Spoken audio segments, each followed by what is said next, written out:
you, Stefan. Well, right now in the Bronx, members of the community are coming together to help clean up after the looting and vandalism swept across Fordham and Grand Concourse.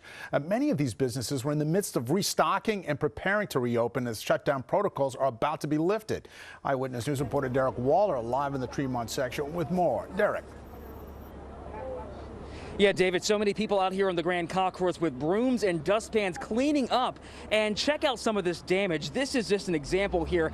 You see they busted out the window on this gym, stole the computers. Down on the floor, that's an empty cash register. A worker here actually told us that was empty when they closed a couple of months ago. If you walk down the street with me right here, you can see behind me this car that is completely burned out. It had TLC plates on it, likely an Uber car. And as you can see, somebody set this car on fire. This is just one example of so much chaos last night. This is like 30 years of hard work going down the drain. It's a family business now destroyed. Leo De Los Santos walked into his Burnside Avenue liquor store for the first time this morning after looters broke in and ransacked the store. The lock on the front still intact. Inside, they knocked over bottles and even destroyed the camera system. This is not the way that you make a point, destroying people's property. That's not the way. Down the block, cell phone video shows crowds lifting up the gate on this T-Mobile store. Today, here's what's left. Not a phone in sight. At this bank, thieves ripped out the ATM. This shoe store also robbed. Looters freely walking around with stolen liquor and new shoes in plain sight. On the Grand Concourse, more destruction. Someone cut through the gate at this jewelry store. And at this pharmacy, the glass counters are knocked over, the shelves bare.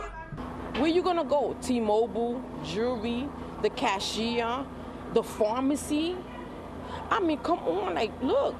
NewsCopter 7 also captured video of fires burning in the streets. On social media, video circulating shows the moments before a police sergeant got run over by that black sedan. We skipped the moment of impact.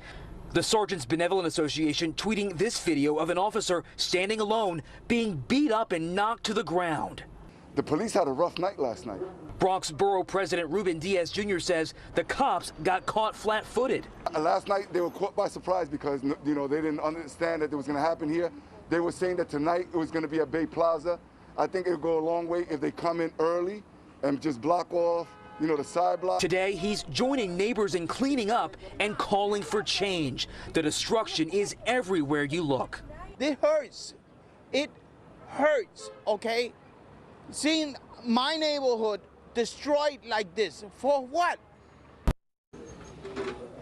And so right now you're looking at live pictures of really what's an army of young people who've come together, they're volunteering, and they're cleaning up their neighborhood. You see they're cleaning up this glass and debris that's left over from last night, really trying to show the world that that looting and violence you saw is not who they are. Some people also making the point that these businesses were already struggling because of the coronavirus. Many of them certainly, you can imagine, may not come back from this. The community now stepping in to help.